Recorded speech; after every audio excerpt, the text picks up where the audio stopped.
শংকৰদেৱে ভাগৱতৰ মাজেদি কৈছে যত দেখা ধন শৰীৰৰ স্ৰজন মৰিলে লগে নাযায়। এই দুটা দিনৰ কাৰ্যসূচীলৈ নাহি কোনোবাই বহুত সম্পত্তি ঘটিব পাৰিব, কিন্তু লগত নিব নোৱাৰে। গতিকে আজি আপোনালোক যিসকল আহিছে ভাগ্যৱান বুলি কৈছে, কাৰণ লগত নিয়া ধন ঘটিব। পৰকালৰ ধন মাধৱৰ নাম, তাক লোৱা গ'লে বান্ধি ঐত এটিক্ষণে এৰা আলজাল পাছে মৰি বাহা কান্দি। আমাৰ কৰ্মফলক তিনিটা ভাগত বিভক্ত কৰিছে, মনত ৰাখিব। প্ৰাৰব্ধ, আৰব্ধ, অনাৰব্ধ। প্ৰাৰব্ধ বেছি পুণ্য লৈ কামদেৱাল সত্ৰৰ এলেকাত যিবিলাক গৃহস্থী বাস কৰি আছে তেওঁলোক সকলোতকৈ ওপৰত থাকিব, যি বেছি পুণ্য লৈ আহিছে। মধ্যম পুণ্য লৈ অহাবিলাক মধ্যমত থাকিব, আৰু কম পুণ্য লৈ অহাবিলাক কমত থাকিব। আপোনালোকে পূৰ্বজন্মত যিমান পুণ্য আনিছে সেই অনুপাতেহে আপোনাক ভগৱানে প্ৰতিষ্ঠা কৰিব, এক বিন্দুও ইফাল সিফাল কৰিব নোৱাৰে।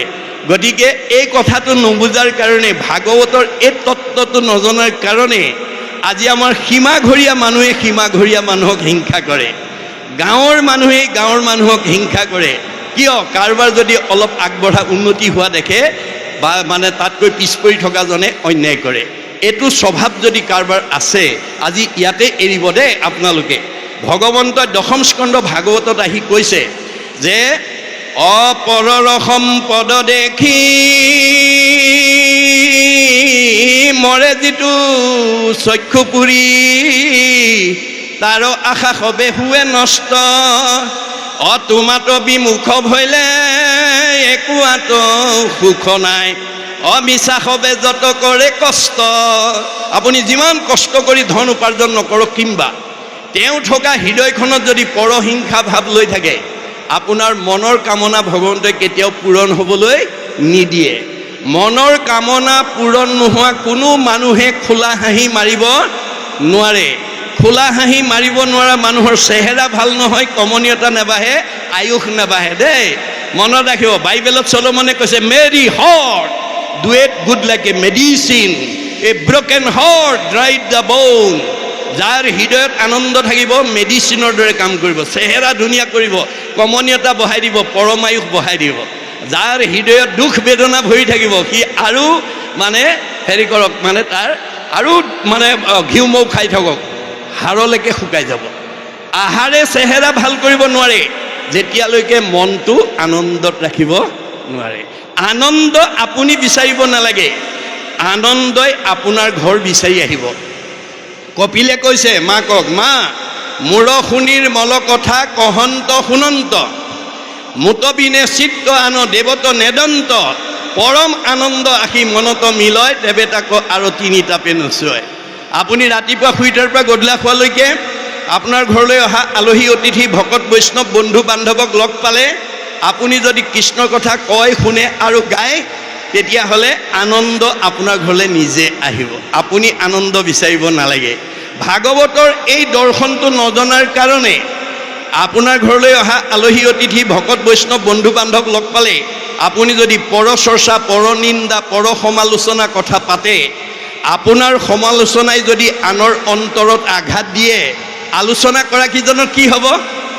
বা ভগৱানে কৈছে পাপাই অপৰপীড়নম।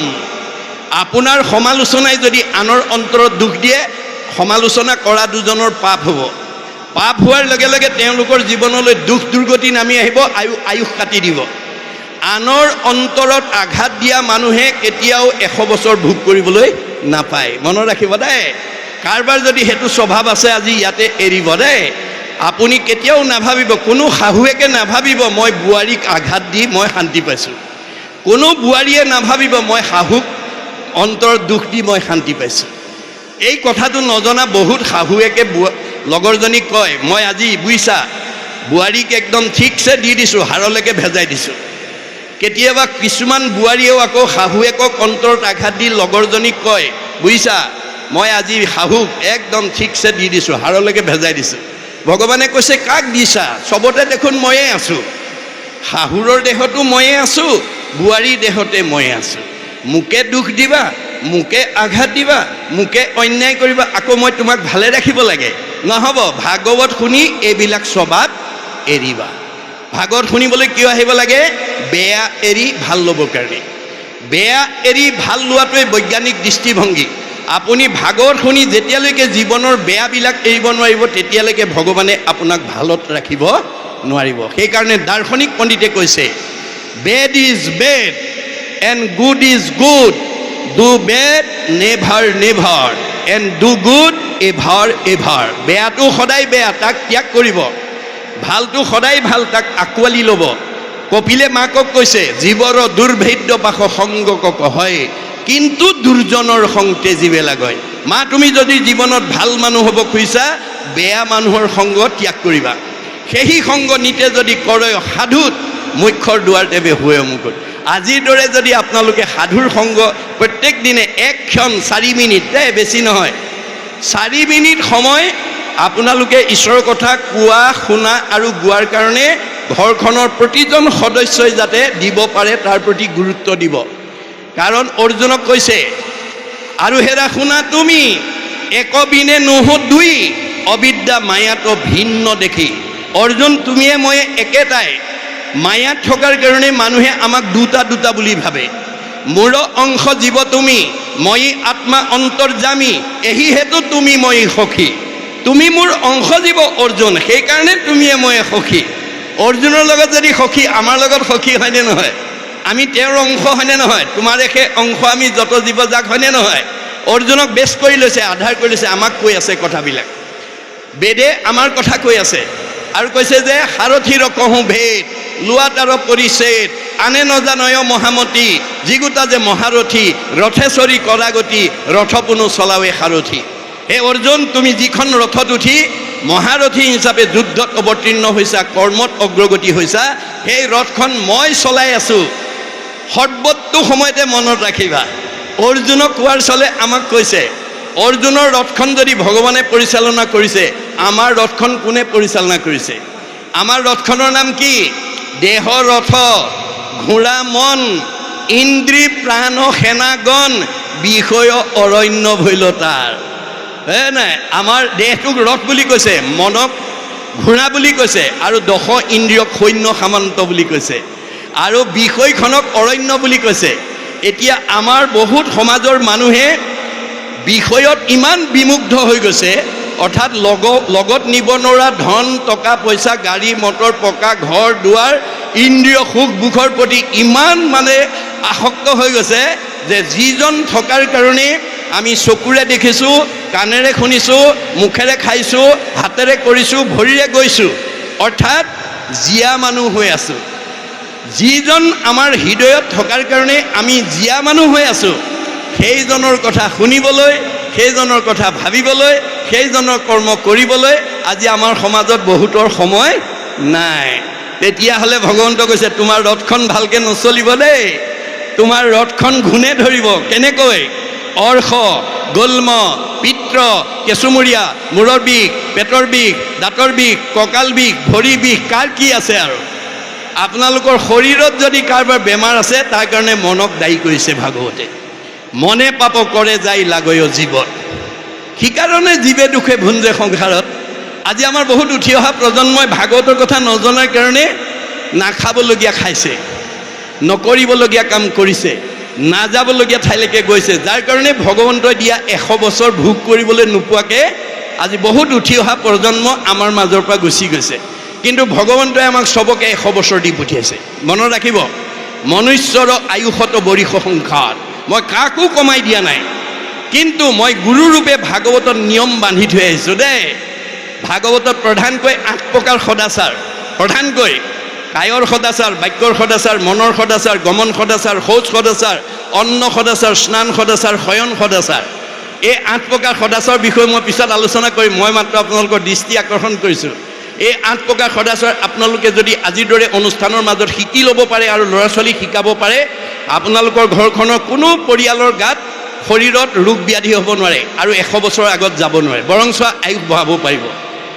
আমাৰ কেইবাজনো আটা পুৰুষে আয়ুস বঢ়োৱা উদাহৰণ গুৰু চৰিত্ৰত দি থৈ গৈছে। শংকৰ মাধৱৰ পৰাই ভাগৱত ব্যাখ্যা শুনিছিল, কিন্তু তেওঁলোকৰ এটা চাৰিত্ৰিক বৈশিষ্ট্য আছিল।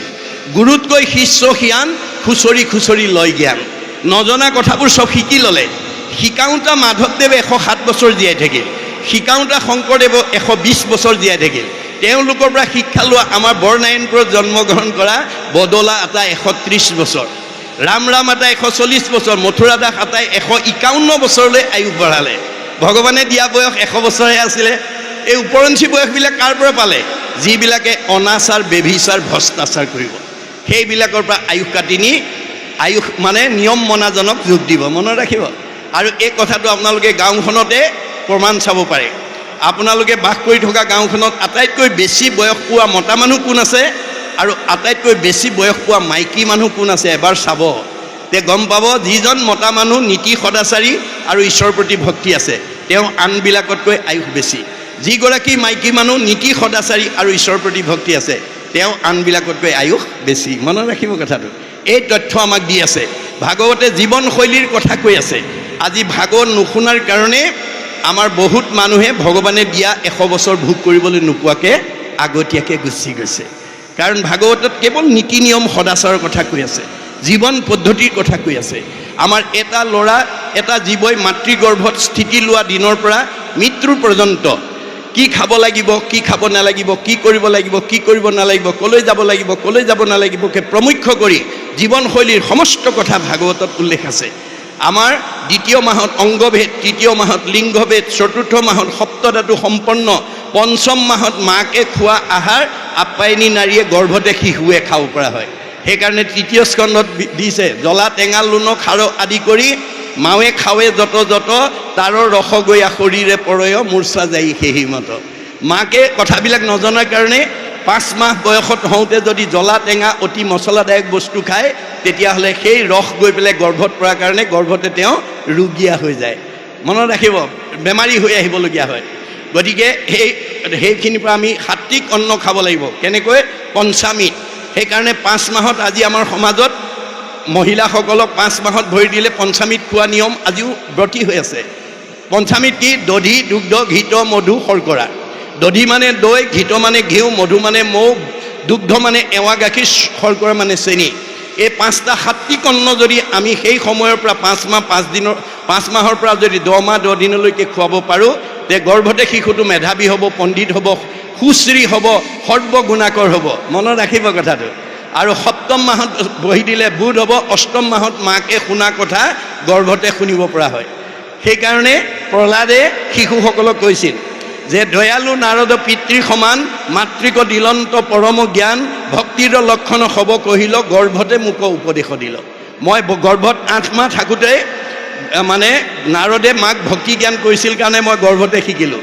মাতৃ পাহৰিলা লোভিয়া স্বামী, ঋষিৰ প্ৰসাদে সুমৰো আমি।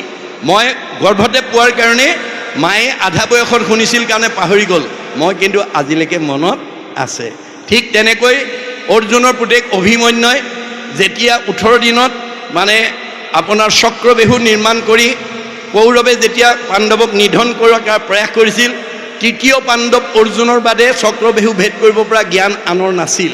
সেই সময়ত কৃষ্ণ অৰ্জুন অন্য যুদ্ধত ব্যস্ত থকাৰ কাৰণে যুধিষ্ঠিৰৰ মূৰ গৰম হৈ গ'ল। 16 বছৰীয়া মানে অভিমন্যুক মাতি ক'লে, তেওঁ অভিমন্যুৰ বৰদেউতাকক কি বুলি ক'লে? শুনিও ক জ্যেষ্ঠ পিতা মুহুৰ বচন, মাতৃত কহিলা পিতৃ বেহুৰ কাৰণ, আগম কহিল মই শুনিলোঁ গৰ্ভত, নিগম কহিল মাতৃ নিদ্ৰা উপগত, তথাপিতো জ্যেষ্ঠ পিতা নকৰিবা ভয়, নিজ বাহু বলে বেহু ভেদি বহু মই 8ম মাহত থাকোঁতে চক্ৰবেহুত সোমোৱা আৰু ওলোৱাৰ কথা দেউতাই মাৰ আগত কৈ আছিল। সোমোৱাৰ কথাখিনি কৈ থাকোঁতে মায়ে শুনি আছিল আৰু ওলোৱা কথা কওঁতে মা টোপনি গ'ল, ময়ো গৰ্ভতে টোপনি গ'লোঁ। গতিকে শুনাৰ পৰা বঞ্চিত হ'লোঁ। তথাপিতো ভয় নকৰিবা, মই তোমাৰ এই বেহু ভেদ কৰি দিম। কিন্তু নিয়তিৰ কি পৰিহাস, চক্ৰবেহুত সোমাল কিন্তু ওলাব, এয়া হৈছে মাতৃদোষ, মনত ৰাখিব। গতিকে আমাৰ ভাগৱতে সকলো নিয়মৰ কথা কৈ আছে। আমি মাত্ৰ যাতে প্ৰত্যেকখন ঘৰতে দেই, মনত ৰাখিব, আপোনালোকে ভাগৱত প্ৰত্যেক ঘৰতে শ্ৰৱণ কৰিব পাৰে, কীৰ্তন কৰিব পাৰে, তাত কোনো বাধা নাই দেই, মনত ৰাখিব। কাৰণ আপোনালোকে যদি বাস্তৱত চাই, অসমীয়াত মাষ্টাৰ ডিগ্ৰী লোৱা ছাত্ৰ ছাত্ৰীয়ে ইউনিভাৰ্চিটিত টেবুলৰ ওপৰতে 10ম কীৰ্তন, ঘোষা, ৰত্নাৱলী, গীতা, ভাগৱত থৈ অধ্যয়ন কৰি মাষ্টাৰ ডিগ্ৰী লৈ আহিছে। জ্ঞান আৰ্জনৰ কাৰণে অধ্যয়ন কৰাত কোনো বাধা নাই, নিয়ম কেৱল আনুষ্ঠানিকতাত প্ৰয়োজন হ'ব। গতিকে আপোনালোকে প্ৰত্যেকেই মনতে ভাবিব যে মই জীয়াই থাকোঁতে প্ৰথম স্কন্ধৰ পৰা দ্বাদশ স্কন্ধ ভাগৱত শুনিম। ডেকা ল'ৰা হওক, গাভৰু ছোৱালী হওক, মাইকী মানুহ হওক, দাড়ি থকা হওক, দাড়ি নথকা হওক, শৰণীয়া হওক, অশৰণীয়া হওক, সকলোৱে পঢ়িব পাৰে। জ্ঞানৰ কাৰণে পঢ়াত কোনো বাধা নাই, মনত ৰাখিব কথাটো। গতিকে আপোনালোকে তেনেকুৱা এটা পৰিকল্পনা লৈ যদি এই ভাগৱত চৰ্চা কৰিব পাৰে, ছবি আৰু দুলৰি যদি কবিতা পঢ়া দিও পঢ়ে, পদৰ কথাবিলাক যদি কিতাপ পঢ়া দিও পঢ়ে, ভগৱানে বেয়া নাপায়। জানিবা নাজানি কৰে নামৰ কীৰ্তন, তথাপিতো পাপ দহি নামে কৰে চন। আপুনি একো সুৰ সঞ্চাৰ নজনাকেও যদি ঈশ্বৰৰ নাম গাই যায়, তেতিয়াও পাপবিলাক নাইকিয়া হ'ব। এই তথ্য আমাক দি আছে। গতিকে আপোনালোকে এইকেইটা কথা মই ক'লোঁ। তাৰপিছত কৈছে, পুত্ৰ দ্বাৰা গৃহবাস এৰা আত অভিলাষ, সবে সপোন নিধি প্ৰায়, যত দেখা ধন ধান যাইবে যেতিক্ষণে প্ৰাণ, সংগে এক ৰতিও নাযায়। আজি আমাৰ সমাজত এই কথাটো নজনাৰ কাৰণে বহুত মানুহে ঘৰখন এৰি সত্ৰলৈ আহিবলৈ সময় নাই, ভকতৰ সংগলৈ আহিবলৈ সময় নাই, ঈশ্বৰৰ কথা শুনিবলৈ সময় নাই। গতিকে যিবোৰ বস্তু লগত নিব নোৱাৰে তাৰ মোহত পৰি আছে। ঘৰখন এৰিব নোৱাৰে, পুত্ৰ কন্যা এৰিব নোৱাৰে। যাৰ কাৰণে নাৰদক এদিন ব্ৰহ্মাই কৈছে, বোপা নাৰদ, এই জীৱশ্ৰেষ্ঠ মানুহ হ'লে ঈশ্বৰত শৰণ ল'ব লাগে, ভকতত মানে ঈশ্বৰত শৰণ ল'ব লাগে আৰু ভগৱানক ভজিব লাগে, ভকতত ভক্তি কৰিব লাগে, তেতিয়া জীৱই গতি পায়। পিছে এতিয়া বহুত মানুহে শৰণ ভজন আৰু ভক্তি ক'ত কৰে জানা? বোলে ক'ত?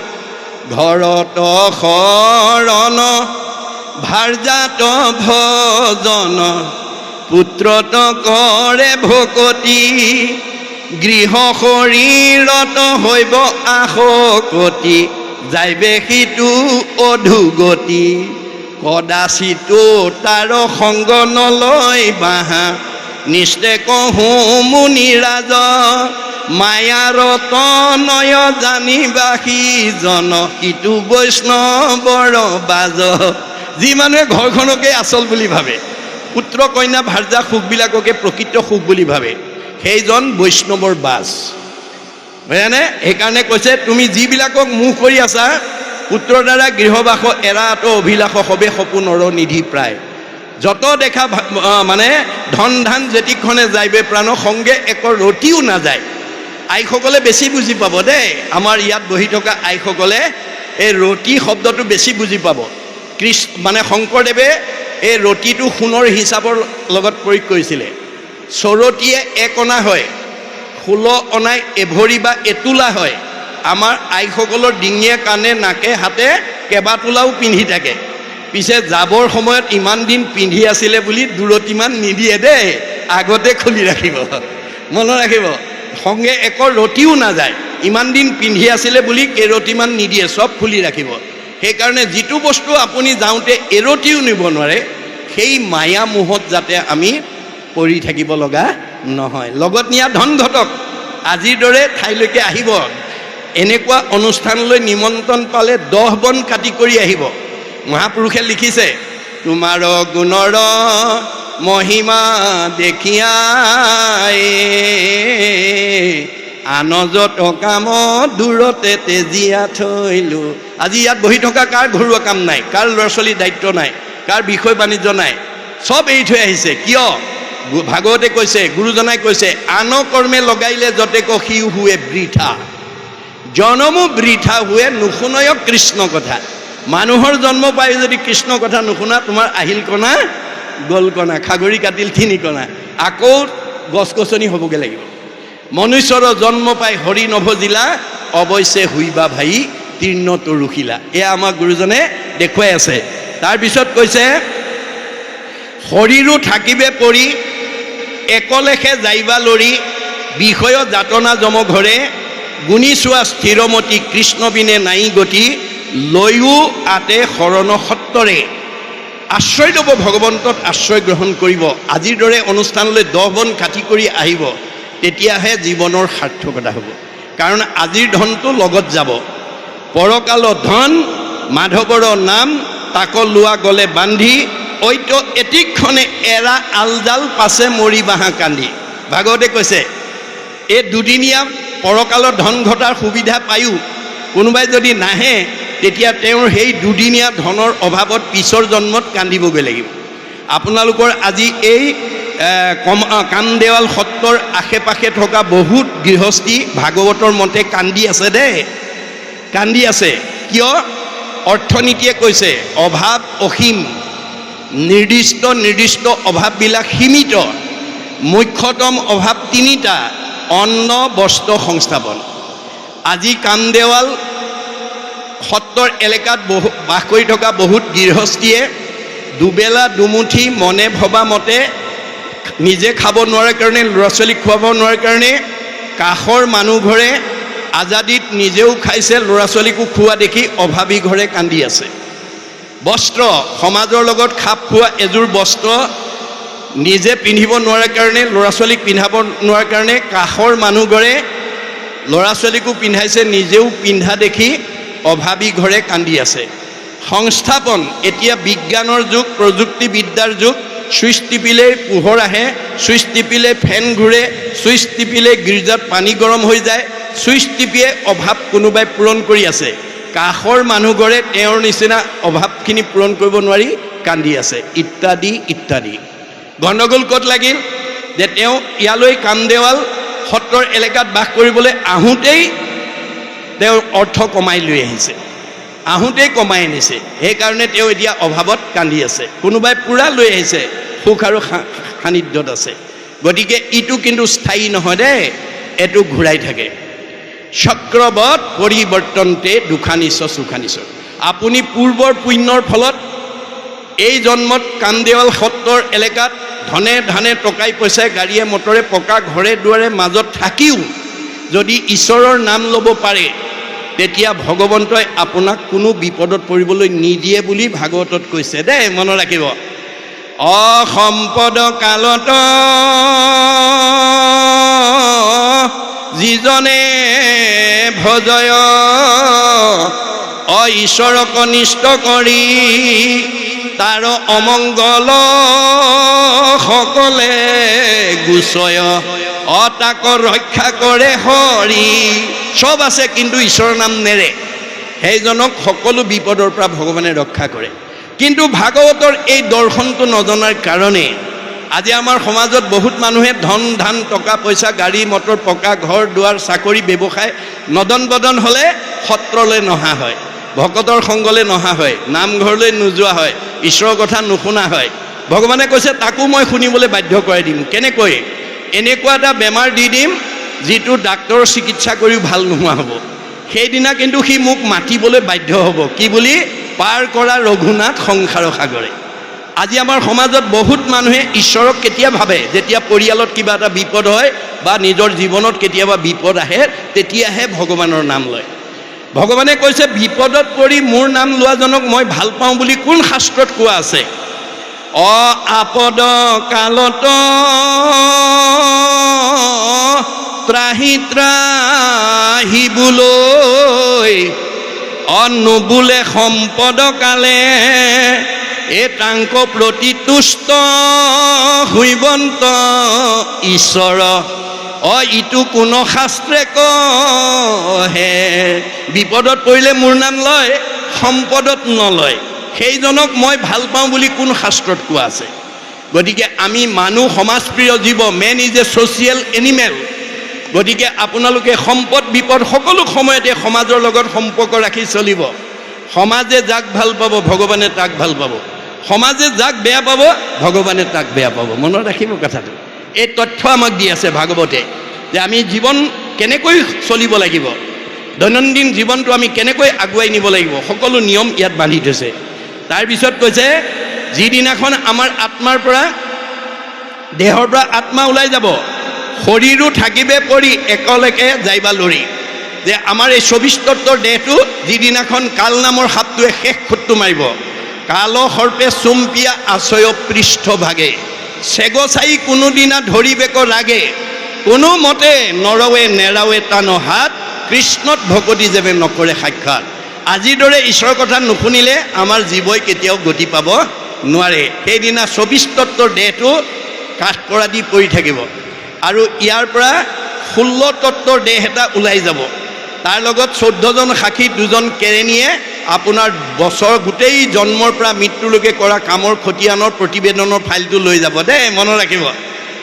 আমাৰ ভাগৱতত কৈছে 14 ভুৱনে লোক আছে যত মানে সবাহাৰে ন্যায় নীতি দেখে বিদ্যমানে চিত্তগুপ্ত নামে দুয়ো লিখক নিৰ্ভয় সবাহাৰে পাপ পুণ্য তেৰেজ কৰয় গুপুত পাপক গুপ্ত লিখকে লিখয় দেখা মানে পাপচিত্ৰ লিখন্ত নিশ্চয় 14 জন সাক্ষীতাৰ থাকয় লগত ভান্দিবে নোৱাৰে পাপ পুণ্য আছে যত এই 14 ব্ৰহ্মাণ্ডত যিমান জীৱ আছে সকলোৰে কাম পাপ পুণ্য কৰ্মবিলাক চিত্ৰগুপ্তই লিখি যায় দেই চিত্ৰই দেখা পাপবোৰ লিখে গুপ্তই নেদেখা পাপবোৰ লিখে আপোনালোকে সবেই মোৰ মুখলৈ চাই আছে মই ভাবিছোঁ ঠিকে আছে পিছে কোনোবাই মোৰ মুখলৈ চাই আছে মনে মনে ঘৰত এৰি থৈ অহা কামকেইটা কথা ভাবি আছে ল'ৰা ছোৱালীক এটা কথা ভাবি আছে ব্যৱসায় কথা ভাবি আছে কাইলৈ কি কৰিম কিবা এটা ভাবি আছে এতিয়া গুপুত কেৰেণীয়ে ক'ব যাদৱে মাধৱে পাঠকৰ মুখলৈ চাই থকা হয় কিন্তু মনে মনে একেটা কথা ভাবি আছে কল্পনা মাধৱীও পাঠত থকাটো হয় পাঠকৰ মুখলৈকে চাই আছিল মনে মনে ঘৰত থকা এৰি থৈ অহা ল'ৰা ছোৱালীকেইটা কথা ভাবি আছে লগে লগে নম্বৰ কাটিব দেই লগে লগে নম্বৰ কাটিব আমি ইয়ালৈ অহা মানে 100% নম্বৰ পাব লাগে কিন্তু সবেই নাপায় কিয় অৰ্জুনক কৈছে মোৰ সুমংগল নাম তুমি ভকতৰ সংগত বহি যিমান শ্ৰদ্ধাৰে শুনিবা সিমান দুগুণ পাপৰ পৰা নিজক মুক্ত কৰিব পাৰিবা যদি অন্য মনস্কৈ শুনা তেতিয়াহ'লে এগুণ পাপৰ পৰাহে তুমি নিজক মুক্ত কৰিব পাৰিবা অপৰম মংগল নাম যিপুন শ্ৰদ্ধাই শুনৈ হৰৈ পাপ তাহাৰ দুগুণ অনিচ্ছাত এক গুণ শ্ৰদ্ধাত দুগুণ নাম এহি মতে বুজিবা অৰ্জুনক বেছ কৰি লৈছে আমাক কৈ আছে ইয়ালৈ অহা মানে 100% পুণ্য আমাৰ সবৰে হ'ব লাগে সবৰে হ'বলৈ নিদিয়ে সেই ৰহস্যটো অৰ্জুনক কৈছে অৰ্জুন কামদেৱাল সত্ৰৰ প্ৰথম দিনৰ ভাগৱত ব্যাখ্যালৈ আহা সকলোৱে যদি একান্ত মনে মোৰ কথা শুনি দিয়ে সবকে যদি সমান নম্বৰ দি পেলাই মই বৈকুণ্ঠলৈ পঠাই দিবলগীয়া হয় তেতিয়া কামদেৱাল অঞ্চলত মোৰ মায়াৰ বজাৰখনেই বন্ধ হৈ যাব গতিকে মই জীৱক লৈহে খেলা কৰি আছোঁ গতিকে ইয়ালৈ ভাগৱত শুনিবলৈ লক্ষ্য কৰি অহা সকলকো কাৰোবাক তেওঁ মায়া নামৰ শক্তি এটাৰ দ্বাৰা চাহ তামোল খোৱা কথা ভবাই দিব গ্ৰাম্য কথা ভবাই দিব অন্য মনস্ক কৰাই দিব অন্য কামৰ কথা ভবাই দিব কেনেকৈ ৰীতে হথং ইয়াত প্ৰতিয়েত নপ্ৰতিয়েত স্বাত্মানি তৎ অবিদ্যাত মানো যথা যভাসু যথা তমহ মোৰ মায়া নামৰ শক্তিৰ দ্বাৰা মই যদি কাৰোবাৰ মনটো বিচলিত কৰিব নোৱাৰোঁ নম্বৰ কমাই দিবলৈ মোৰ অধিকাৰ নাই গতিকে এই ৰহস্য আপোনালোকে ভেদ কৰিব লাগিব যে ভাগৱত শুনিবলৈ আহিলে যাতে ভাগৱতৰ পৰা মনটো যাতে অন্যফালে নাযায় তেতিয়া পূৰা নম্বৰ পাব যদি মনটো আঁতৰাই লয় অন্য কথা পাতে আৰু আপুনি কথা পতাৰ কাৰণে যদি কাষৰজন মানুহে ভাগৱত শুনাত ব্যাধা হয় কথা পতা দুজনৰ কি হ'ব পায় পৰপীড়ন মনত ৰাখিব কথাটো এয়াই হৈছে ৰহস্য এয়াই হৈছে ভগৱানৰ বিনোদ বিলাস আনন্দ আমি বাস্তৱত যদি চাওঁ এতিয়া আমাৰ 10ম শ্ৰেণী একাদশ শ্ৰেণীৰ ছাত্ৰ ছাত্ৰী পৰীক্ষা হৈ গৈছে একেখন স্কুলৰে 10ম মানৰ ছাত্ৰ ছাত্ৰী একেকেইজন মাষ্টৰে পঢ়ুৱাইছিলে একেখন প্ৰশ্নৰে উত্তৰ লিখি ফলাফল বেলেগ বেলেগ গণ্ডগোল ক'ত লাগিল যে আমাৰ দাৰ্শনিক পদ্ধতিছে কৈছে মোৰ ইউ ৰিড মোৰ ইউ লাৰ্ণ যি ছাত্ৰই বেছি পঢ়িব সি বেছি জ্ঞান লাভ কৰিব মধ্যম পঢ়াজনে মধ্যম জ্ঞান লাভ কৰিব কম পঢ়াজনে কম লাভ কৰিব তেওঁ অধ্যয়নৰ ওপৰতহে ফলাফলটো নিৰ্ভৰ কৰিব সেইকাৰণে বেদত কৈছে ছাত্ৰানাং অধ্যয়নং তপ ছাত্ৰ জীৱনৰ মূল লক্ষ্য অধ্যয়ন গতিকে আমাৰ ছাত্ৰ অৱস্থাত যাতে আমি অধ্যয়নৰ পৰা বিচলিত হ'ব নোৱাৰোঁ তাৰ প্ৰতি গুৰুত্ব দিব লাগিব গতিকে আপোনাৰ অধ্যয়নৰ ওপৰতে ফলাফলটো হ'ব একেখন ঘৰে একে সীমাই কিন্তু দুখবিলাকৰ বৈষম্যতা আছে কিয় কৰ্মৰ দুখ দেই মনত ৰাখিব কৰ্মৰ দুখৰ কাৰণে আমি একেখন গাঁৱতে বা একে সীমাতে থকা দুঘৰ মানুহৰ মাজত দুখ বেদনাবিলাকৰ বৈষম্যতা আছে এয়া পূৰ্বজন্মৰ কৰ্মফলৰ ফলশ্ৰুতি এই কথা নাজানিলে মানুহে হিংসা কৰে কেতিয়াও হিংসা নকৰিব তাৰমানে আপুনি কিবা দুখ পাইছে এয়া পূৰ্ব কৰ্মফল বুলি উপলব্ধি কৰিব লাগিব তেতিয়া সংস্কাৰ হৈ যাব মনত ৰাখিব কথাটো সেইকাৰণে আমাৰ সুখবিলাকৰ কোনো বৈষম্য নাই বুলি কৈছে দুখবিলাকৰহে বৈষম্যতা আছে দাৰ্শনিক পণ্ডিতে কৈছে অকল কামদেৱাল সত্ৰ এলেকাৰ মানুহখিনিয়ে নহয় পৃথিৱীত যিমানবিলাক সুখী মানুহ আছে all happy families R alike but unhappy families R unhappy in there own fashion পৃথিৱীত যিমানবিলাক দুখী মানুহ আছে চবৰে দুখবোৰ বেলেগ সুখবিলাকৰ বৈষম্যতা নাই কামদেৱাল এলেকাত এখেতে যদি পকা ঘৰ বনায়, গাড়ী মটৰ কিনে, দামী পোছাক পিন্ধে, দামী আহাৰ খায়, এখেতৰো ভাল লাগিব, এখেতৰো ভাল লাগিব, এখেতৰো ভাল লগাটোত কোনো পাৰ্থক্য নাই। কিন্তু বেয়া লগাবিলাক, কামদেৱাল এলেকাত বাস কৰা কোনো দম্পতীয়ে বিয়া পাতিছে, সতি সন্তান নাই, সেইটো দুখ। কাৰোবাৰ ছোৱালী আছে, ল'ৰা নাই, সেইটো দম্পতী, সেইটো দুখ। কাৰোবাৰ ল'ৰা আছে, ছোৱালী নাই, সেইটো দম্পতী, সেইটো দুখ। কাৰোবাৰ স্বামী স্ত্ৰীৰ মাজত মনোমালিন্য, সেইটো দম্পতী, সেইটো দুখ। কাৰোবাৰ শাহু বোৱাৰীৰ মাজত মনোমালিন্য, সেইটো দম্পতী, সেইটো দুখ। কাৰোবাৰ ককাই ভাইৰ মাজত মিলা প্ৰীতি নাই, সেইটো দম্পতী, সেইটো দুখ। কাৰোবাৰ আকৌ সকলো আছে, শৰীৰত বেমাৰ আছে, সেইটো দম্পতী, সেইটো দুখ, ইত্যাদি ইত্যাদি।